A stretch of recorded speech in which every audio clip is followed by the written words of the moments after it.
Merci Congo Promo partout dans la République démocratique du Congo et monsieur Utaki koleka pona papa Bomanza bato babengi partout na ba question ba pesa qui est tout obligé dans 2 semaines 3 semaines to ki kozongi sa papa Bomanza parce que bato ebelé ba poser ba question ebelé pona IDPS et bato ebelé ba benga kinga na côté parce que c'était zanga karasini te na côté ya Bokungu balobi pourquoi na sala émission na pesaka eyenga bonkiti bambote te de lo na pesi mama eyenga bonkiti mbote kuna na Bokungu bambote ebele mama noki ko bossa na ote oza vraiment na bato ebele parce que babenga kikumu na pesi bana ya bwende mbote place kisi place evandi mama ekila ebala twa pa obakanga kama bokete bambote ebele parce que mikolo tozokota avion vraiment ezo continuer ko décoller nano esali ba atterrissage parce que tozolanda 2023 année électorale. Na Congo Promo ya lelo tokolobela bolandaki na 14 provinces oyo élection esalamaki bokolanda ngo lelo bokolanda lelo makba actualité ebele esalamaki marche ya opposition esalamaki na palais du peuple ba makambe ezali ebele oyo tokolobele la paix dossier ya Bukanga Lonzo oyo lelo matata ponya lata lokole lembo or kazalaki nde premier ministre a initiaki mais bato ba mesana ko profiter bazo continuer ko profiter bokolanda nyoso lelo nazalaka nga moko na Congo Promo te tozalaka na ndeko Michel Wangi ndeko Michel Mbote ngomo kivete Mbote pe bato wala na Congo Promo na poko lelo ezandenge tozongisaki papa Bomanza lelo tozongisi confrère Patrice Boto leader ya ngiringiri ndeko Patrice Boto Mbote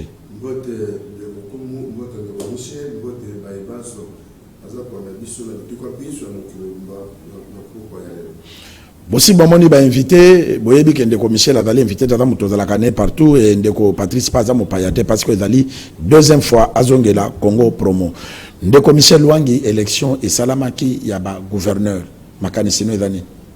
Merci Nkumu, d'abord te remercier, te féliciter bato ba bimi ba gouverneur na ba province wana pe na bato baké deuxième tour mais le quoi le que non ça a pris beaucoup de temps. Élection il fallait ça dans la province il fallait ça depuis presque une année. Tis ezui mikole belé alors ba gouverneur ba yeko voter bango awa lelo bien de lekaki semaine penani na week-end oyo l'état ba coup d'appel ba rendre baré na bango l'état président de la République a nommé bango donc ba banda quasiment musa na mois de juin ou na katika de juin ti décembre to comme la 2023 donc bazaka na une année à musala donc je crois que ba répondre kaka pour la stabilité disons ba institution ça la mais pour ngai ba gouverneur à musala malonga ko ça na une année zate parce que avant gouverneur à kota il faut présenter budget na yowana il faut aluka programme makamo ebele ebele donc ngala monika essentiel za ka remplir net ba vacances za ebele mais pour un travail de fond na ba gouverneur oyo surtout na ba province oyo za na ba ressources ya makasité eloka malonga e ko sala matebe quand cela ne tienne ndeko Michel na une année gouverneur sala musalade non mais ils le disent non au moins même ba candidat gouverneur ne ba tout les gars avec élection ils ont promis mot et merveille après l'élection la même jour à l'élection avec non ba difficulté zali neto amani manzibandaki avec no ba difficulté zali to bana ko bunda tout ça mais avant l'élection le même ba difficulté et c'est le même langage qui va koya ko adopter ngo na ba mikolo oyo no Kinshasa zo tinda rétrocession te nani ba difficulté ba taxe zo fuda mate tout ça ba nini to ba député ba za payer c'est le même discours mais avant l'élection ba sala ngote alors par rapport na oyo lo ba magada par rapport à ba gouverneur ba salaka en tout cas on ne peut pas attendre de grands miracles na ba gouverneur ba za voter na mkolo ile kagi ya les 5. Merci de commissaire de Patrice Tolandi na ba radio na ba télévision mususu ba problème ba corruption ezala ki ba mususu ba ba province mususu ba pesi bango 30 mail ba mususu ba pesi bango ba mail na landi pe mususu ba pesi $4 ce qui Tolandi likanisa ndeko Michel ya kolobake parce que ba gouverneur bele ba lo ba bongo rétrocession ya te ni nezo ya te tango bazo pesa ba 30 millions na député et ça pour na bango ba gagner na retour parce que ba lelaka rétrocession zate frein de fonctionnement zate mbongo zate mais avant d'accéder à la fonction na ba corrompaka et ceux qui ba komi na ba komi kolobake ba province mbongo zate ezalaka pona ni. Merci ndeko kumu le kanisi monsieur Tosaka ba eleki to lebele kiango ndeko bazali ko sala modification ya loi électorale de sengel na ba loko bazo compte sekaba tenir compte ya corruption wana papa de gouverneur a supposé na choko on nous parle soi-disant ça me semblerait que parce que $40 000 dans chaque député na ba biko ba bon bon gouverneur a yé bati bango ba na mbongo na chaque député 40 000 il y a mis ça dans le il y a mis $40 000 citoyen. Ce qu'on appelle si 10 députés. Et ça, de 400 000. Oui, on s'en ça. Bon, il y a besoin de récupérer. Oui. Pas dans son bateau. De Faki, ma personne qui est aïe à Pessi pour ma comme un gouvernement. Tant que tu as dit banda kunaye. Maintenant, il faut avoir ce qu'on solo pour que Azong c'est pas un pays Azong. Quand est-ce que ça est la province? Vraiment. Et c'est un moment de campagne interdit corruption. Tala siko inde comme ba problème aujourd'hui na Congo central et ça le na passe ndeko. Problème il y a ba suppléant par exemple. Ndeko de un coup sur candidat gouverneur. Il est Morazaki élu député national, élu député provincial. Il a préféré venir siéger na parlement. Atiki suppléant na provincial. De un coup sur gouverneur a na 0 voix. Même suppléant a voté. Mais Ndeko Patrice n'a qu'à tomber le bateau dans la parole. On m'a dit que suppléant a vraiment un bon politicien. Il faut encourager. À mon que de Yokus à Coca gérer province, on y avait des savoirs n'est pas collecté. C'est bien voter dans mon tour à collecter. Il faut qu'on félicite. Devoir de redevabilité. Ngana na kamatu na nyoza suppléant. Penga na biko na kei kuna go siéger yo. Mais na suppléant na yo mettant on a zo siéger. Naza pour na yote na siéger pour na mboka. Oui, aussi na ko intervenir mboka parce que yo tanga wana. Merci. Trop c'est pour na mboka mais papa. Pour la redevabilité. Quand ça moto yo bagane yé ba voter qui était. Ba voter de Yokus. C'est ça, mais ce qui ko kabela. Ngana ya ko suppléant. Ce qui ko kabela ezo la kisake ndeko na ko zongi c'est la parole ezo la kisake. Bateau bazalaka voter ceux qui ont remplacé na assemblée ou bien na sénat ou bien na provincial au comme le code esclave naé yo moni ba député national de belé ça qu'on va passer ba jip député a siéger ba passer jip mais il y a passer kolo poste le ya kendaka kuna ka kotelem ceux qui ba passer ba molima nyoso e kendaka nde le ya zo gagner kaka moi ba mbongo ya keno moi c'est saliboy azui mais ceux qui va passer là comme nene jip ya azui on monte que politique moko ya exploiter mutu yo comment déjà monsieur gouverneur ou bien comme ministre ou bien comme boy ngande na zo siéger na yeko siéger wana po na mboka po ngapena salo ya carrière politique et ça te gena za esclave donc nyoso ko lo bana sala yango donc na Congo sur le bibongo na Congo central normalement que ba suppliant wana baza vraiment ba que na population bazo ngi sabango na assemblée parce que baza ba vrai politicien et abeti mabe et c'est gala qui attaque de un coup à cause de la voix, mais attends, voir mon yanga, n'a pas reconnaître que non, attends, il y a voté kingai. Si il y a plus voilà mon tomo, voilà, pas qu'il y a deuxième tour. Voilà. Merci Ndeko Patrice. Mais c'est l'été, pour tout ça, si j'ai un autre semblant, et là, je dois déplorer aller l'élection à Kinshasa. Bah pour nous de Kojikoko, nous félicitations de Kojikoko, mais il y a un sérieux problème à Kinshasa, parce que le président il y a un sérieux problème à Kinshasa. Oui. Parce que le président et l'Assemblée de Godin Poy, Ali Moto Kassai, le gouverneur, moi, je suis Chantilly, Ali na grand bandono, Maman Indom. Maintenant, le vice-gouverneur, Azalaki, Ndeko, Oyaswa Matetena, Nerumbung était de Congo central.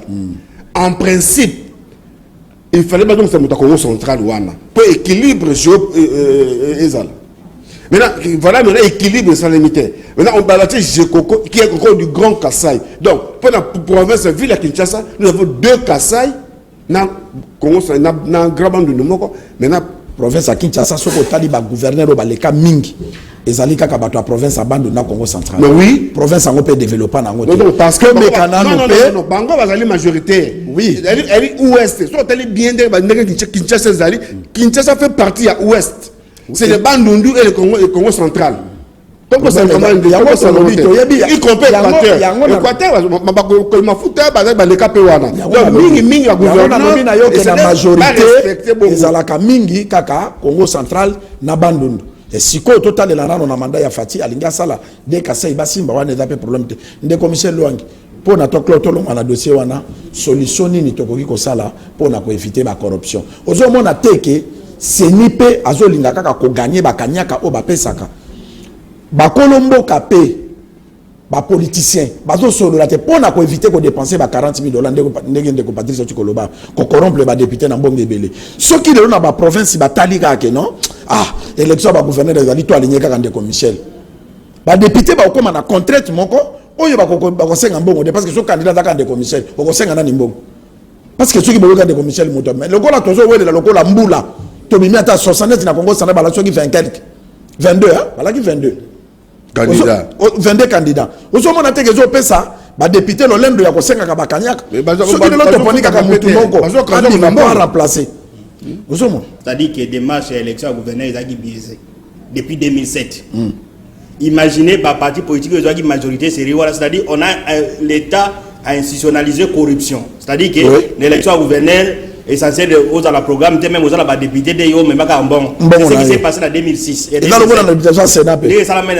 donc alors si les députés provinciaux se croient bien que non il faudra comme la député soit la député provinciale avec une voix à gouverneur la nation Balupa on a Kinshasa $30,000 donc au moins net Congo central bon 30,000 ba Kolwezi voilà 30,000 ainsi de suite donc député a moni depuis institutionnalisation corruption en 2007 que non avec voilà ngala kosoma mutuka na kosoma lupango pour na gouverneur na kosoma lupango ou bien mutuka pour na élection sénateur et que dati lelo sikoyo solution zozo en maté la conséquence en est que même ndeko to pesi na kaya ya de onkusu ko pesa sibiana raison te suppléant on a des élections il y a député provincial les qui y a des onkusu abimi député provincial à Muto c'est vrai que Muto a la marionnette mais il y a quand même des enjeux d'honneur que non bon pour la sauver les fils honneur aucun peut se voir mais il y a au moins la sauver pesi de onkusu voir à perdre mbongo vaut mieux parce qu'il sait que non de onkusu à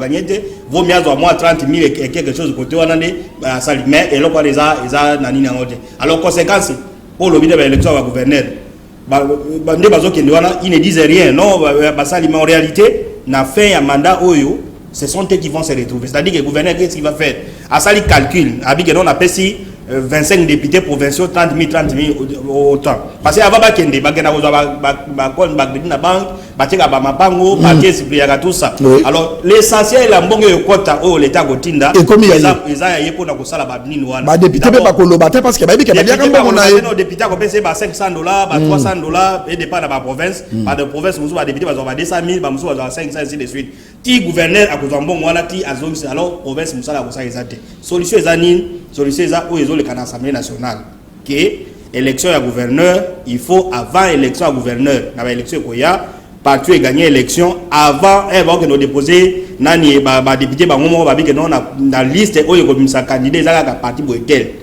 ndé à ce moment là on sait que non parti a gagné qui élection ndé même quand bien même chef à parti politique a ça ba népotisme a moi ba betiner abitinda mutu moko ba manipuler mais en réalité ce sont eux qui ont gagné les élections donc solution eza ya ko mettre fin na eloko wana eza révision à loi électorale négociation ça masidou na élection à gouverneur alors si tel n'est pas le cas au moins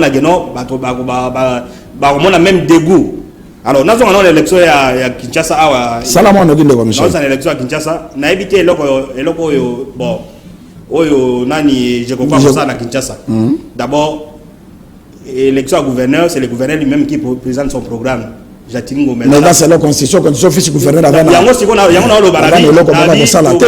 Après ça vice gouverneur ba tribulation. Jatini Ngomela on a pendant depuis 3 ans. Ça depuis 3 ans. Hier je crois hier ko sala. D'abord tous les ministres provinciaux ils a Jatini Ngomela nomaki. Ba boumesse ya Jatini Ngomela, administration Jatini Ngomela. Hier je beaucoup marge de manœuvre venir aux anines. Peut-être ako sala pour gazwa moi projet moko na Kingabwa ou bien basala moi Angela Kulumba ou bien ainsi de suite mais qu'on s'est posé que notre présence il y a Jekoko na cadre gouvernement provincial et qu'on a le côté il sera comme ndege za gina ni do nani Nirombungu quand même abandonné na gouverneur mais allez libongo Jekoko munu je crois que élection Jekoko za peut-être Jekoko azo pese ko le ka Nirombungu pese le ko mon côté parce qu'il y a la marge à manœuvre te na nini wana yo ko ya na gouvernement provincial oyo que tous les ministres ba mu gouverneur yo vice gouverneur l'attribution au vice-gouverneur na conseil de le vice-gouverneur remplace le gouverneur 1.3 mais gouverneur sont qui a politique intérim na ministre de finance le ministre intérieur ainsi de suite donc je comprends que ça union sacrée na IDPS c'est quoi ça IDPS non mais à ça la marge de manœuvre ça union sacrée faut mon la différence à ça la marge de manœuvre mon côté je ne pense pas ça serait un miracle que je crois comme vice-gouverneur aide sa gentilité que notre bandit la gouvernement so ka ça la poids politique que notre bandit la des doit la 10 ministres ngala tia toi il ne fera pas à vous apprendre à la tête. Non, c'est-à-dire ce que le biga ça donc c'est pour dire élection j'ai compris ça ba benye vice-gouverneur atambana cortège mais il faut changer rien na fonctionnement Kinshasa, il faut changer rien na pauvreté Kinshasa, il faut changer rien na ligne. Donc à moins et ya kota na jatini ko bilava mais j'ai coco peut-être à cause de la popularité de la Kingabo, il peut avoir un projet à Kingabo, mais je ne pense pas que je peux. Il y a le col à Moninga Sala qui est là, qui est là, il n'y a pas de ça parce qu'il y a Banda Pont là. Il faut. Peut-être à cause de la. Il y a peut-être. À mon avis, Moninga Salinzela, il n'y a pas Linga Sala prononcé Kulumba Tinarai. Jamal Kabunda Tongi Stade, il y a peut-être à cause de la Moanzela. Donc je crois que l'élection, je crois que ça va pour à la Moanzela na Kingabo, mais il y a un impact de mon côté. Mais là, peut bien avoir la Kingabo. Non, peut-être. Le gouverneur peut refuser. Ah bon, il y a intérêt à Mboka de Michel. Mais le gouverneur peut dire voilà, bon, ils attaquent. Alors, il y a ce que je veux dire. Donc, au bimi que non, vaut mieux qu'il y ait un député contre le vice-gouverneur.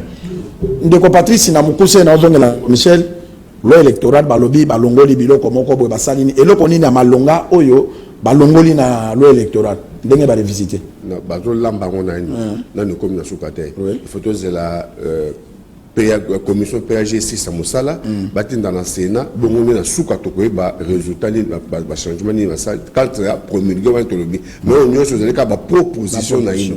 Mais proposition malamu pona ngai za mental corruption. On ne peut pas battre campagne en coupé sa mbongo ba physique au tonga biloko te. Corruption na ba sei. Wana. Wana c'est pays ni corruption. Yango to de parce que la qui candidat de commission la kandanga na la candidat. Oui, voilà. Il faut qu'on pesa ba idée et loko nini oyo akele londenge koti na nini kuna ba longola. Donc c'est yelongwe et comme c'est ba comme c'est comme il y a recevabilité. Donc on est pas ça la sei de oh il y a ba élection il y a ba conseil électoral. Pour ça ba kolo ba parti. Et là c'est quoi que non pour que parti bandi mali c'est la bino il faut 300 candidats. 300 candidats mais malo ba idée ba moi vous avez sous caution na candidat vous avez pas liste. On peut dire que non $1000 par liste. Alors mais ba oui parce que on peut déposer à peu près ni autant de listes. Bon OK comme même 200 000 300 000 alors ba candidat président ba candidat là soit président $200,000 pour na conseil ça on fait ça moi campagne électorale. Donc et là comment on peut et vous changer de dozon à la question. Mais Ndeko Patrice, merci Ndeko Michel pour avoir éclairci l'opinion. Aujourd'hui, on a dit que si les gens partent au Botamaka lokola mayebo. Est-ce que même le ministère intérieur, aujourd'hui on a dit que avant qu'on paie sa moto, agrément il y a comme ça la partie politique, il faut battre. Ba partie tondi lokola ba église. Batalani. Mais battre ceux qui ont bon parce que ba comme kaka neti ba partie mais ceux comme moi. Papa a loué kaka moi ndako a tié panneau à chef de l'état na yemoko parti politique. Loi autorise mon ça sa parti politique. Loi l'autorise. Mais il faut battre la carte suivie de Copatrice. Et ça n'a pas tout été. Parce que dans tous les partis à Congo, dans le bango, la télévision de Copatrice, il y a une manifestation, il y a un quartier, 2000, 2007, il y a une manifestation. Il y a adhérenté. Mais même les services, ça fait un rapport pour éviter, je pense que les partis sont là, parti mon costaud. Le problème est à un niveau en amour. C'est-à-dire, nous avons un droit à la partie politique.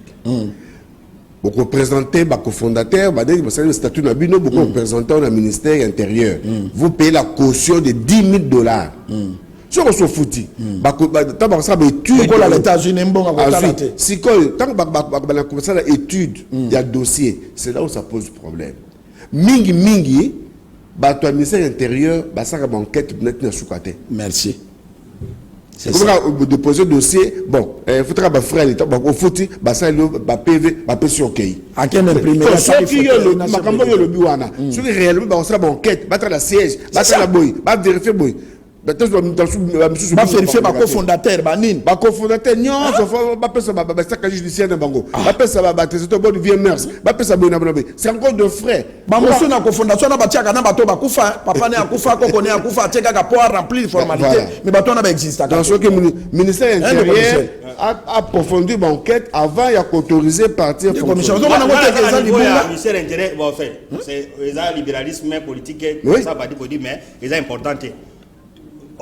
C'est important pour qu'il y ait une élection. Si quoi avec le système où il y a 480 partis politiques, l'Assemblée nationale, dans le moment où il y a à peu près 250 partis politiques représentés.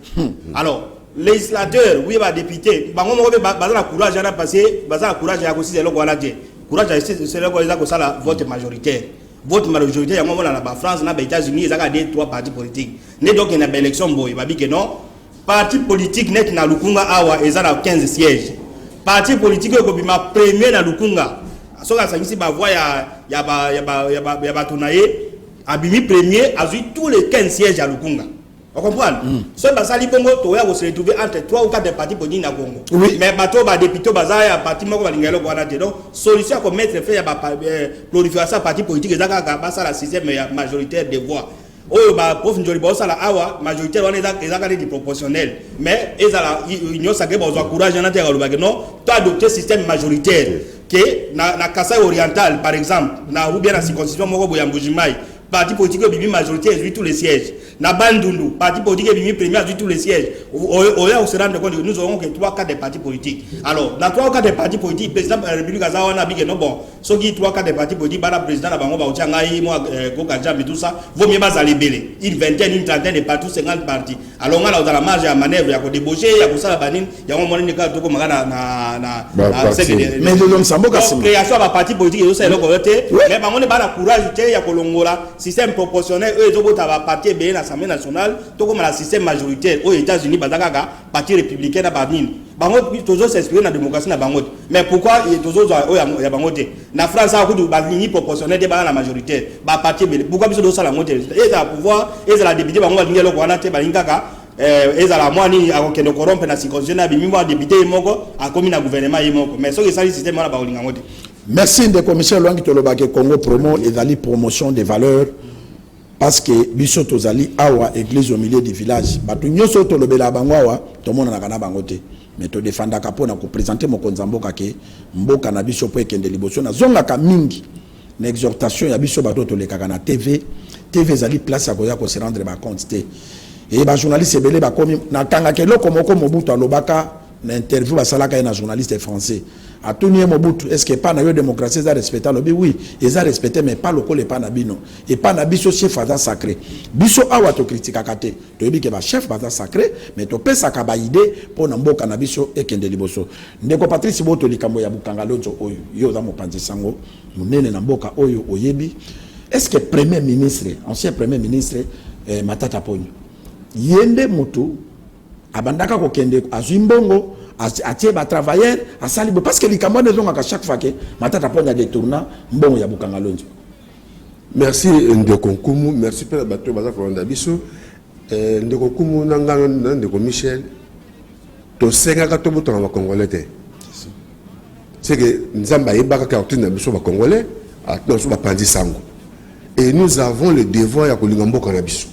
To linga Congo to za mboka musu te bandeko baza ko langa na pokwa lelo to linga mboka na biso Congo to saba konzi mboka pas makambo ko sika moto moko la bunga tongo boye tu te permets d'insulter les chefs de l'état la moko ba président assemblée nationale ba président sénat non c'est ça ba ministre banane c'est que toujours na boto si ba konzi ba institution ba loi ba konzi wali établi te ba ko respecter bango nde komoni kambo ya bukanga lonzo oui effectivement nde ko Matata nde azaki na par il y a zaki premier ministre initiateur il y a projet il y a bukanga ndenge lobaki wana a initié qui projet bukanga lonzo pour na intérêt à mboka na biso na kolinga mboka na biso pour le peuple azomelo ka kolia pe ba cinq partenariat na ba sud-africain Africom comme dit mais oh va détournement biso to ba pandisango.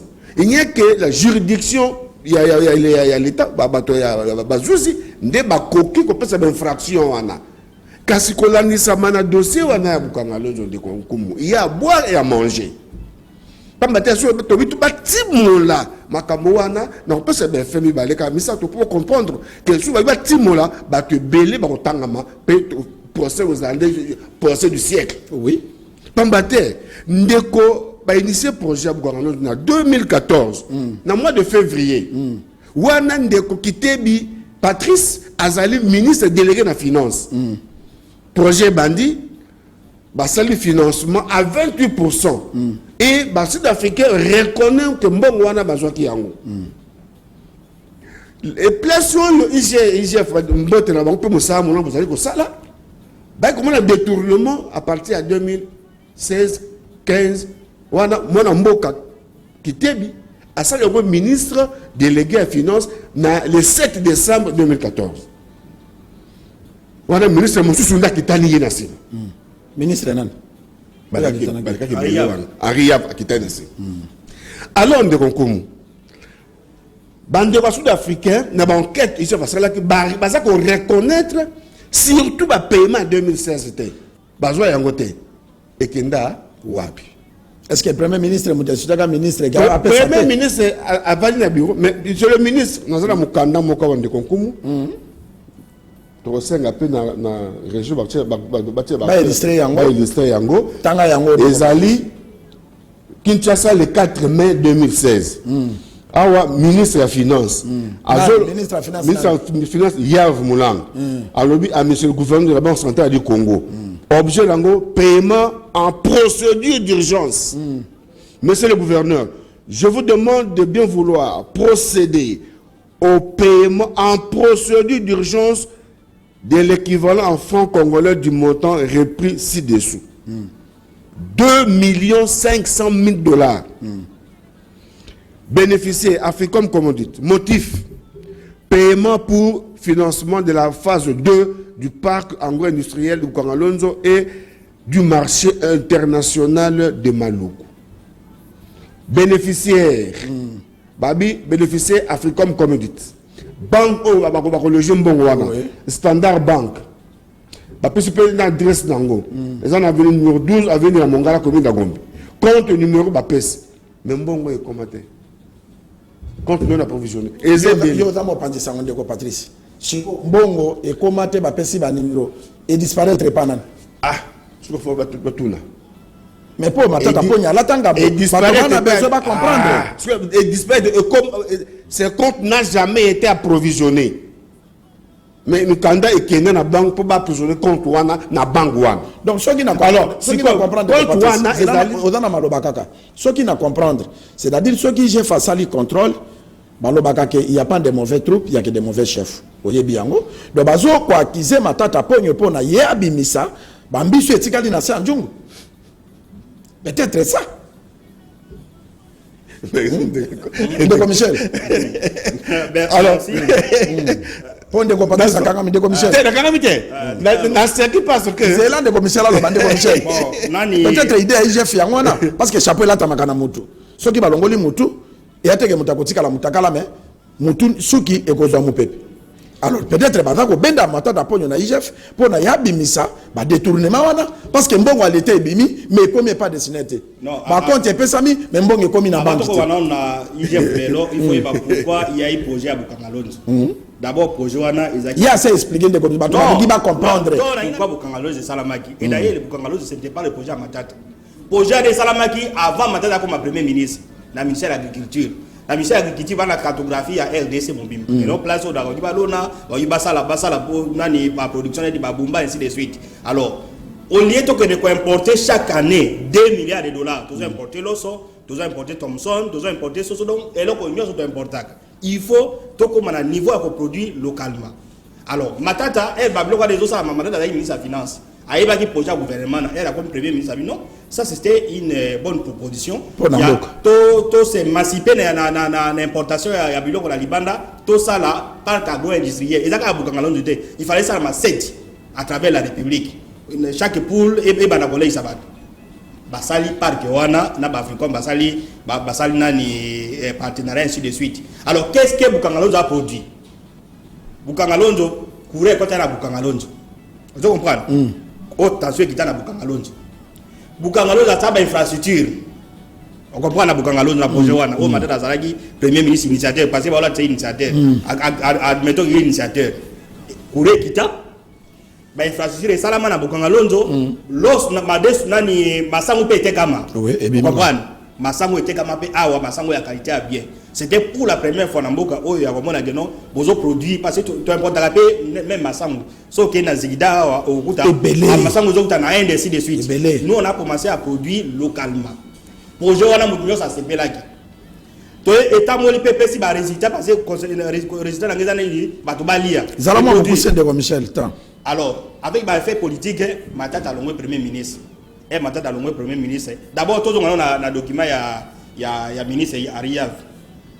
na ba combat na ba on a kata gouvernement bino neti Guité Bazaki bien c'est le premier ministre ministre de finance yena matata ba aussi mambongo tout ça to luka mutu na biso ake no contrôler matata yango ba tiaka Aria va utaki na cabinet chef d'état zaidi kaba chargé de question économique et financière na gouvernement pona a bloqué ba paiement mususu mais dès lors que Aria voulait ko bloquer ba paiement mususu autoriser paiement ya Bukangalonzo. En tout cas, il faut que nous ayons parce que Aria avait prouvé, comme on dit dans le cabinet chef d'État, pouvait dire non. En tout cas, au Bossala qui n'a quitté Liboswana, mais quand il autorise le paiement, c'est que c'est officiel. Alors, projet Kobeba, Herba, Tibala, Bakomina, Badi Bangam, Premier ministre, n'est pas continuité à faire de l'été à la raté. Merci. Et là, des projets à Moudoussako, Salibou, Bakopé, Lonini. Mais sinon, ce qui est à la raté, non, maintenant, d'appeler Bapar, Kanese Salam, qui est le Salam. Donc, en résumé, IGF d'abord. Ce qui y a eu dépassement, il y a eu détournement, ainsi de suite.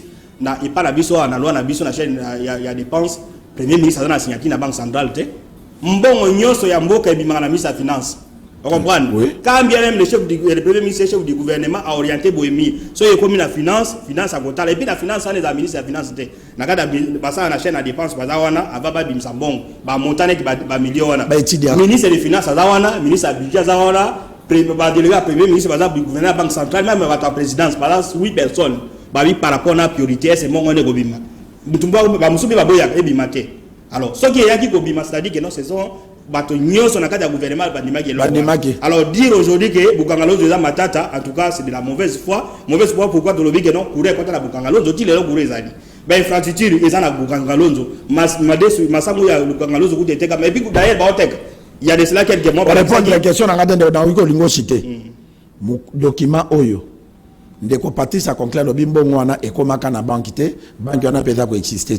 Mbongo wana evanda wapi? Non, c'est-à-dire que dans mbongo wana d'abord il faut expliquer ko longola matata. Vous comprenez? Non, yebani ke matata za ya mona lobi na yo. Peut-être le rôle ya IGF. Oui. Ezali ke bazo zo matata po ba yeba. Non, ya mona loba ke non na document na d'abord il faut longola matata po azate ou signer document za ministre de finance. Alors maintenant il n'y a pas rapport entre la droit à mission d'infraction individuelle. Le rapport entre chef du gouvernement où il a initié projet, n'a eu moto liquidé au sein de Bima et pour PCP compte et comité. Ça n'a rien à voir avec Matata. Ministre de la Finance, ministre de la Finance, on a un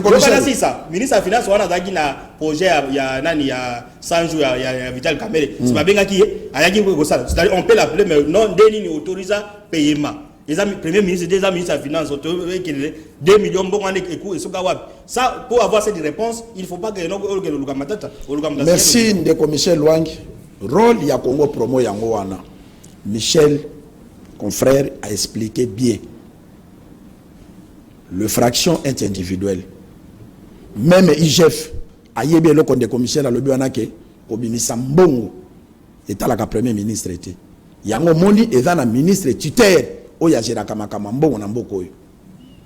Si un détournement, ça c'est la matata poni. Bako benga ne ministre wana yo signaki document mbongo ebima. Mbongo ane komate mbongo ane suka wapi. Même le chef tango sala ba enquête ko kenda kate. Omoni e pa na biso mingi tozo eba ba valeur te pona kokotsa politique na makambo nyonso. En tout cas ngai banda na botama na za clair na télévision na pesa matata poni mbote boyete. Na fanda pe na matata ponyo te. Mais matata ponyo a pesa mboka na biso valeur. Gouvernement na biso lelo. Soko continue intelligent. Au comment na grandeur ya matata ponyo. Na zone di ma président de la République na quantité de commissaire de Patrice Bazaliao pour Michel Alobaï que continuité de l'été pas na biso za la kate ngai na moni ya pas Félix Tshisekedi. Na remise à Batrashko. Oyokaka discours na ye. Alobi ke bami tuka oyo nga moto na commandé te. Et là qui prédécesseur n'a pas de salaki, ngai étant que nazali président d'exercice, ndene ko katariba c'est ça l'honnêteté politique. Mais bon batika la ko reconnaître bon côté. Donc ba matata ponyo na mboka oyo ngai nazolo ba yango baza ba valeur. Tozana ba transco congolais otambola na mituka ya sika ya chasser et là qui projet na ye atongi immeuble intelligent place oyo na Royal wana. Pardon de Michel, toujours là que ça va grandeur à ma valeur. Voilà, tu as projet Bukangalozo, projet wana. Alors, c'est là pas ça parole. Nazo la kisake, tout tambo la kate na ba compte à rendre, na ba to valeur. Oui. Mutakoko za la na 100 selina mutu mais so balongoli 50 et kotika la 50. C'est-à-dire tous akabato pe bazo sala bolamu to encourager bango pona lobby balinga mboka au lieu tous akaba détourner to bomba kabango bato ya valeur to exposer kabango ba matata ponyo vraiment baza ba valeur na République démocratique du Congo ndeko Michel olingo le belo na projet ya bukangalo zala même si on va faire 10 ans 15 ans en tout cas responsabilité à matata tant qu'à signer mon canal sortir à mon ezate et parce que awa na projet à 100 jours la projet à 100 jours baba yike non détournement ils ont intention même en termes dossier mon côté au jouer comme moi rôle au détourné na début il y a procès à Kamel mais elle est commis na cour constitutionnelle à rendre arrêt moko wana genon azongisi dossier à Kamel ils ont mis na cour d'appel c'est-à-dire que biloko intention na la corruption zate que non il fait la bola qui aime d'azwaki il faut pas poser la preuve pour signer des documents vous comprenez oh non matala la premier ministre il fait ça non en tout cas wala za makanisi jurisprudence c'est comme ya wa non soko corruption ils ont en matière corruption ils sont intention de ils ont pas preuve alors il sera difficile pour un premier ministre chef du gouvernement na projet mo que ça transversal au ministre de finance azali ministre de l'économie azali ministre de l'agriculture azali ministre de la pêche azali même ministre intérieur na bukangala njoana nde baba ndeko kene une dizaine de ministres oya oloba que non premier ministre le dossier Matata Ponyo donc pour ngai na dossier Matata Ponyo na bige même si au rebondissement ko sala maganini il sera difficile n'a bien possibilité parce qu'en politique il peut intervenir mais il sera difficile il y a pour prouver culpabilité à Matata en termes ya mbongo ya zwaki on moni même document au ministre de la finance atini mbongo ya monanité mais Matata lui après son orientation alors tout comme na niveau électricité dans la intervenir ministère de l'énergie boye sali to comme nani alors il faut se prouver que non la mbongo énergie Matata a sala intervention a zoga ainsi de suite tant que le quoi les a dit mais dire que il y a des chefs du gouvernement ils a ça c'est un raisonnement simpliste et puis même aucun la justice qui pas habiter au tika jamais au monde. Merci de commission de Patrice ce qui est là Matata Ponyo ils attendent pour sema ka loba na binkomo na politique soki balingi ba luka yo sili attendez ngoza na povo boy bakotia aussi lipe comme on est-ce que ça yango tende ba lukela Matata Ponyo parce que azan ni de loin ni de près merci de ko moment on le baki wana biso polaka na mutu na sekaki pour na bi que eli projet ya gouvernement donc il y a une implication il y a plusieurs ministres na katuan kasi na projet ya bukangalondo oui il y a eu des détournements semble-t-il mais ba comme on a pièce mon côté oh Matata signé pour détournement parce que tant qu'il y a un procès pénal il faut mener de preuves dans divers moments na tête que pièce moi ko za la que Matata signé qui a pas de mbongo boy parce que comment na tête il y a mi balé ndeko kité bi peut citer na kata makambo wana il y a qui ministre de février à décembre à Longwe continuité à projet 2016 et continuer qui et bah billet par rapport à projet il a effectué 28% de paiement seulement et là que vous allez avoir c'est ba partenaire sud-africain va reconnaître que mbongo komaki ba ça qu'on reconnaît ba mbongo o yaki ya kitebi mais le reste ba paiement ba zo ndima yango te ndeko kumu na seka supo na nini okumu na makata makamabuka ngalondo okoka série moko ba rwanda ba coach côté ya bandunu na bangombe oui projet ya bukangalondo bimisa $500,000 et ba somba 500 vaches bangombe ba somba yango bomona ba leader ya bandunda ko somba na Rwanda ba leader ya grand bandundu ba kelem ko ta ba ngomba ngona ba mboka nde ba côté kuda ba ya na ngoba te le lo ka su sola ka o ka su sola ngo ba ngomba ke kende ba bimisa mbongo ba so ba ngombe ba so ma nyoso tout le ngombe wala ba somba ngo ko ba pasa kiwe na grand bandu e kenda wa donc na procès oyo sur aucun autre na suka il y a à boire et à manger na kata oyo na dossier oyo donc merci ndeko Matata merci biso to bina biso yote biso to kuvela nde mboka na biso pe to lingi mboka na biso mingi to kuvela ba valeur ya école na biso to linga mboka na biso pe voilà moi mukene na baksa dossier ya Bukangalondo ndeko nkumu merci ndeko Michel Kotangela biso ba suggestion ya ba téléspectateurs de bonne émission mais en attendant ndeko Patrice Boto au monaki awa na pour minute ko moko répondre na mukuse ba opposition to moni bango ba fandi na mabele ba papa mikolo ba dondwaki na ba mokili yango c'est un peu compliqué politique à Congo ba fandi to kolongwa te to kolalawa et ba la crimogène betaki est-ce que mboka na bise bando zala kaka bo ba longwe bango ba luka peka ba zonga disusu te totika on a l'expression il y a démocratie. D'ailleurs, félicitations à Mokonzamboka parce qu'il y a qui laisser les gens manifester. C'est ça la démocratie. So c'est peut-être mais pacifiquement. Ko cassette, mo boulute, mo takufa te, makile tangate. Donc on a l'expression de la démocratie. Dans ce qui peut matin de ko monde ko Ramazani avant na mabele. Les tout puissants. Secrétaire général. Vanité de vanité. Non, monsieur le député, mais base à peine à moi. Il y en a qui tous en respect, il y a pas monsieur. Tous en respect à la fonction monsieur. Député beaucoup kangaï, beaucoup tindikaye, c'est pas bien.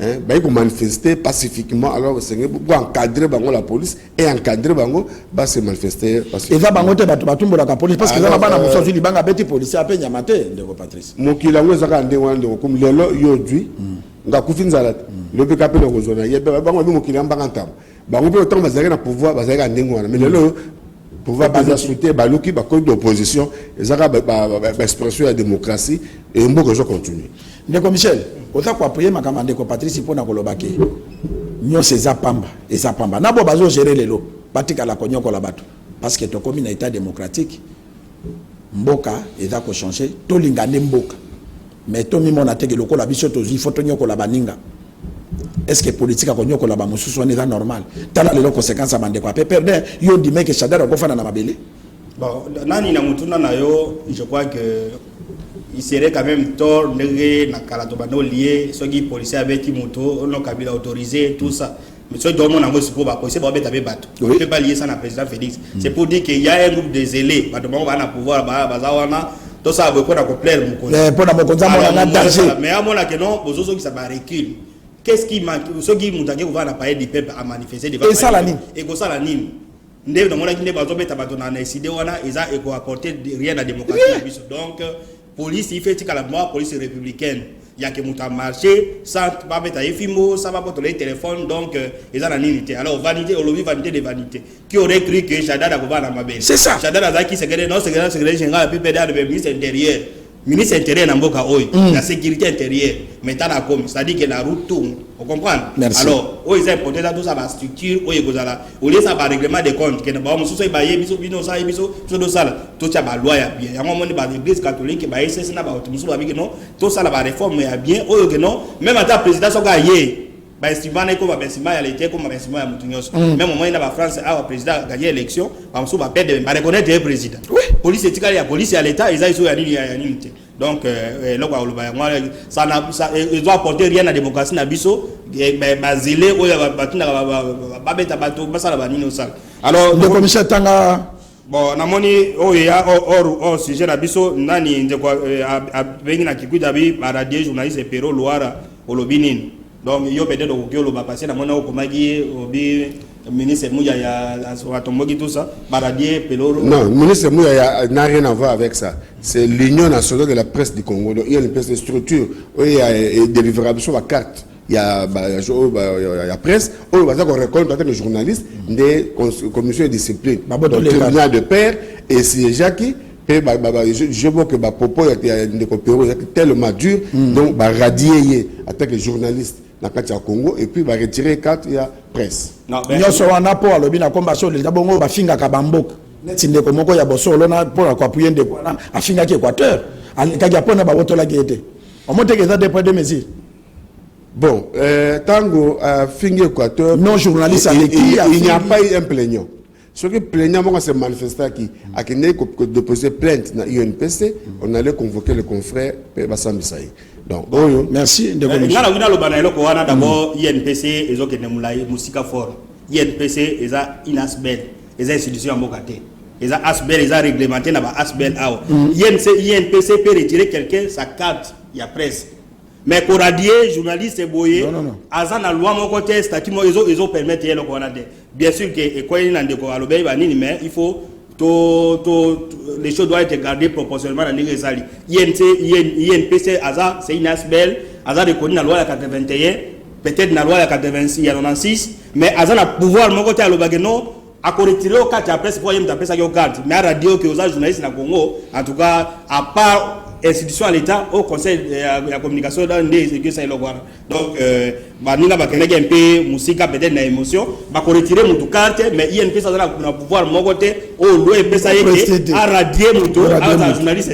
Alors, ndeko abi atuni abi na kisanga niko na kisanga abi projet 145 territoires comme bon biso da ba porte parole à projet wana te to lobela ngo mais sauf que bango moko pe même na ba télévision na bango mutu pa lobela ngo ezate mais to zelaka wana et loko tuni ya ndeko muya ya wana ndeko Michel to yambaki cadre IDPS au cofondateur a exhortaki ndeko muya ya yazo linga mingi ba journaliste ba do finga ba institution o ba finga biso to sala ka musala est-ce que muya fa benga biso atana atelier moko jamais et yango epesi bango courage ya ko finga ka ba institution po bazwa ka mbongo c'est ça donc il y a dans la salle de responsabilité wana voilà bon maintenant ngal alors ndeko abini azana Kinshasa bi pourquoi concert ya Wenge mbonge bimé be ya ko pesa ba misia Wenge non mais ce que bon concert à Wenge est sujet du jour Tendeko et elle est un producteur à Monique le 30 juin à non bon il y a l'état bon